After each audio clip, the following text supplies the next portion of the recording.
Boa tarde, meus irmãos e irmãs do Ideal Espírita. É um prazer estar aqui mais uma vez com vocês, participando desse Evangelho no Lar.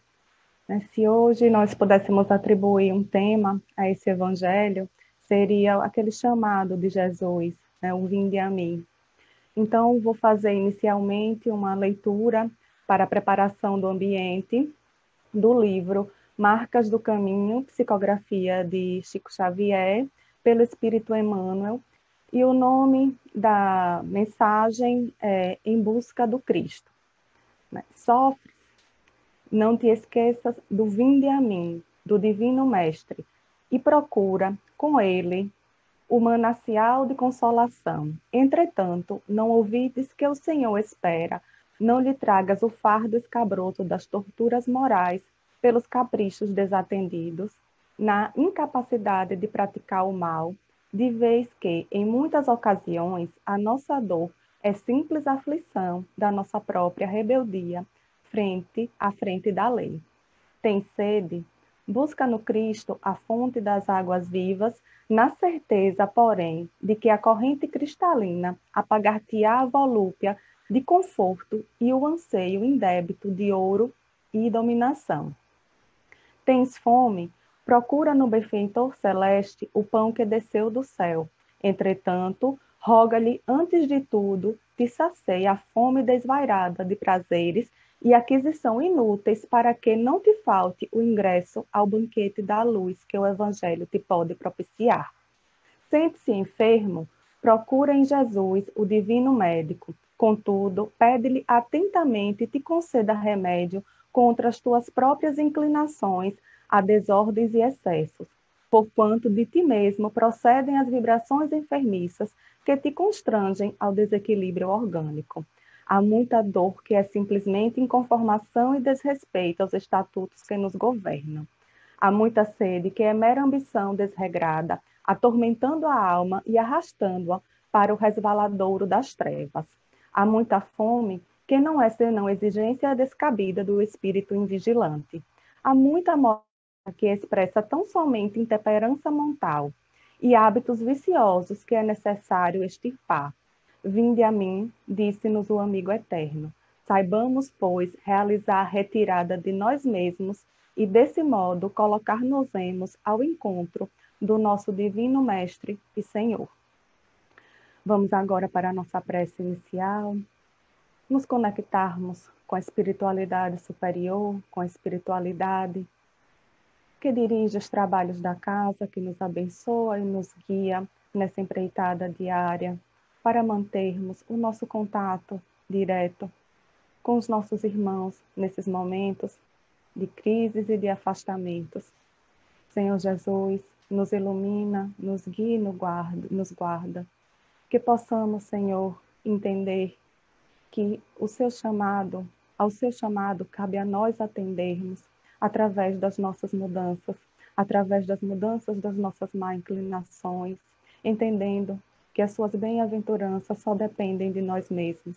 Abençoa, Senhor, e acalenta toda essa humanidade sofredora, que possamos reconhecer os nossos erros e seguir adiante, visando o caminho que o Senhor traçou para nós. Temos também a agradecer tudo o que o Senhor nos proporciona, todas as graças, todas as oportunidades de nos melhorarmos, de nos erguermos, de nos tornarmos pessoas melhores. Peço, enfim, Senhor, por todos aqueles que sofrem, que padecem de algum mal, seja ele físico ou espiritual, que as suas bênçãos e as suas luzes possam acalentar nossos corações sofredores, na certeza de que um dia seremos espíritos de luz, e assim seja. E a nossa mensagem do Evangelho de hoje está lá no Evangelho segundo o Espiritismo, capítulo 6, o Cristo Consolador, o jugo leve. Vinde a mim, todos vós que estáis aflitos e sobrecarregados, que eu vos aliviarei. Tomai sobre vós o meu jugo e aprendei comigo, que sou brando e humilde de coração, e achareis repouso para as vossas almas, pois é suave o meu jugo e leve o meu fardo. Está lá em Mateus 11, 28 a 30. Todos os sofrimentos, misérias, decepções, dores físicas, perdas de seres amados, encontram consolação na fé no futuro, na confiança na justiça de Deus, que o Cristo veio ensinar aos homens. Sobre aquele que, ao contrário, nada espera após esta vida, ou que simplesmente duvida, as aflições caem com todo o seu peso e nenhuma esperança lhe mitiga o amargor. Foi isso que levou Jesus a dizer: Vinde a mim, todos vós que estáis fadigados, que eu vos aliviarei. Entretanto, faz depender de uma condição a sua assistência e a felicidade que promete aos aflitos. Esta condição está na lei por ele ensinada. Seu jugo é a observância dessa lei. Mas esse jugo é leve e a lei é suave, pois que apenas impõe como dever o amor e a caridade. Então, quem de nós, né, nesses tempos tão difíceis, não quer atender esse chamado do Cristo? Mas, ao mesmo tempo, como é tão difícil, né?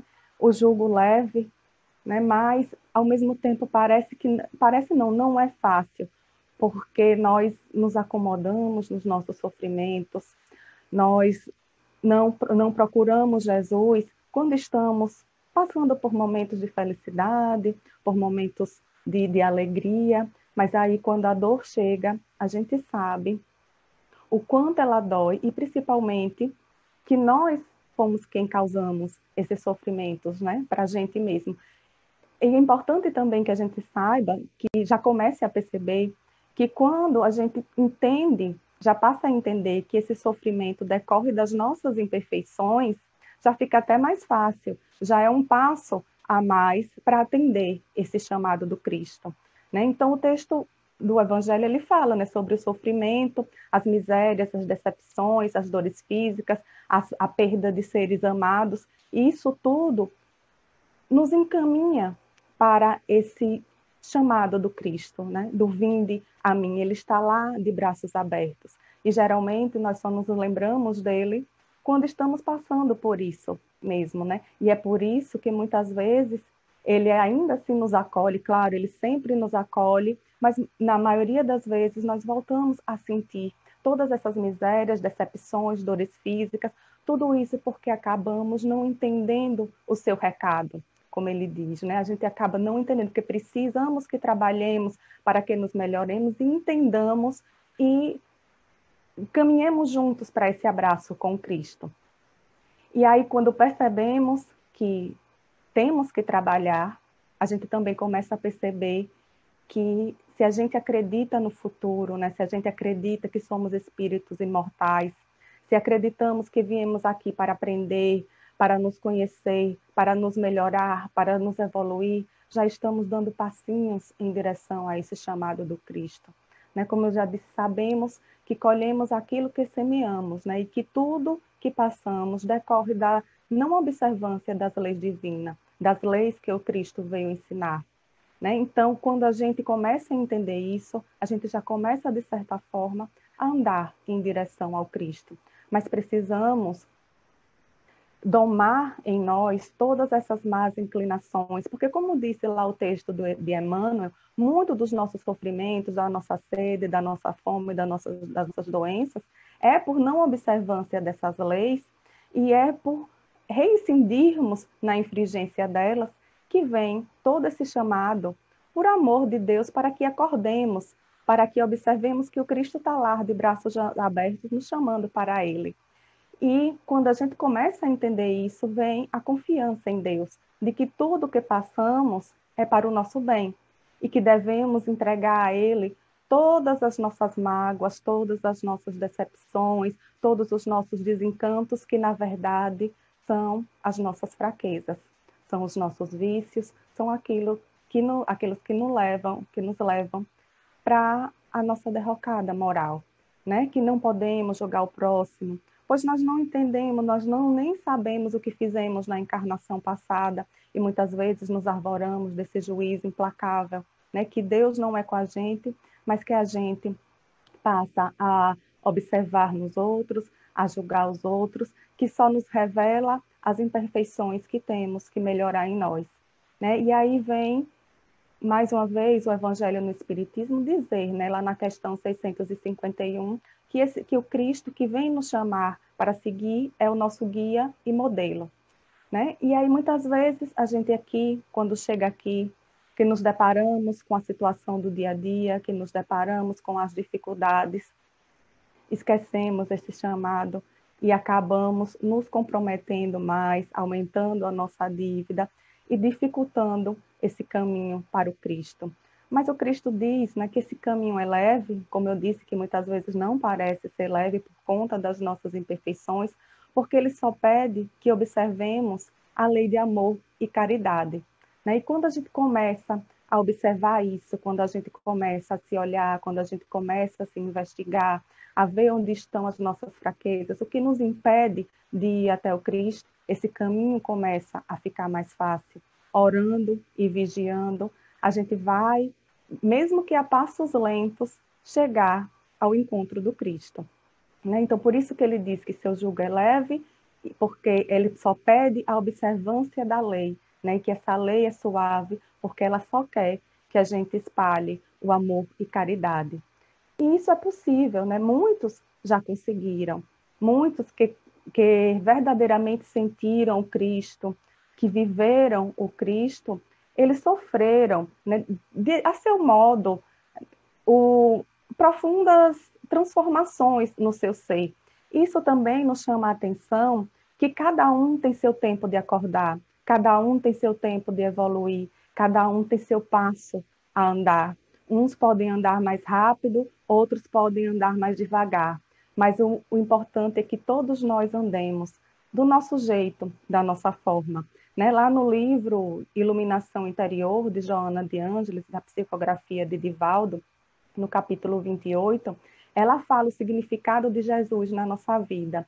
Né? E ela começa citando no capítulo algumas transformações sofridas ou como essas pessoas viam Jesus quando Jesus tocava a sua vida.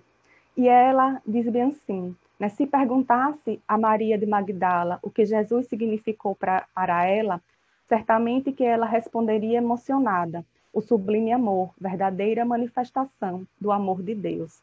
Se indagasse a Judas qual o significado de Jesus na sua vida, ainda sensibilizado, ele responderia: o exemplo de misericórdia e de compaixão mais grandioso que contemplei.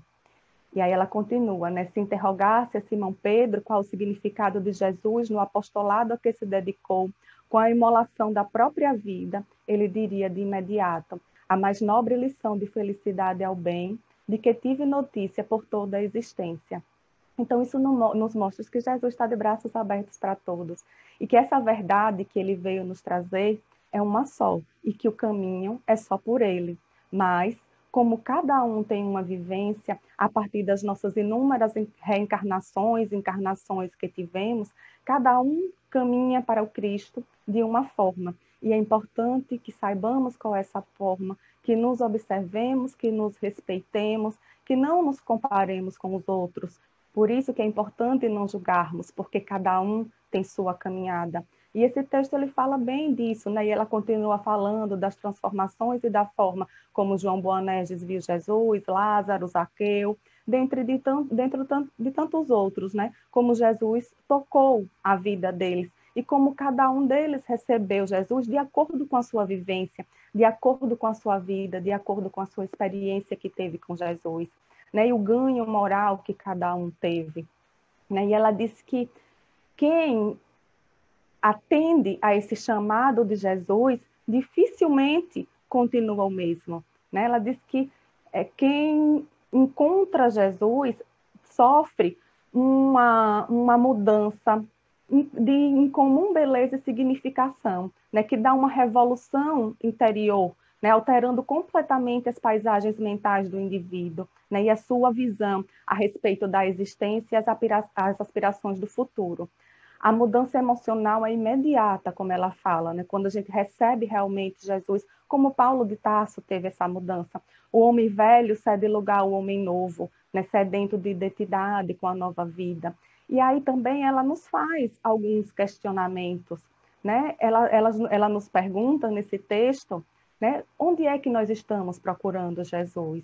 né? Será que só estamos procurando ele quando estamos passando por dificuldades, por problemas, e só aí é que nos lembramos dele, né? Quando desejamos soluções miraculosas e prodígios, né? E aí, muitas vezes, vem aquela situação, se resolve, mas não se operou aquela mudança real que tantos necessitamos e que foram citados aqui alguns exemplos, né? E ela pede para que a gente reflexione a respeito do significado de Jesus na nossa vida, né? Qual o significado que ele está tendo hoje na nossa vida?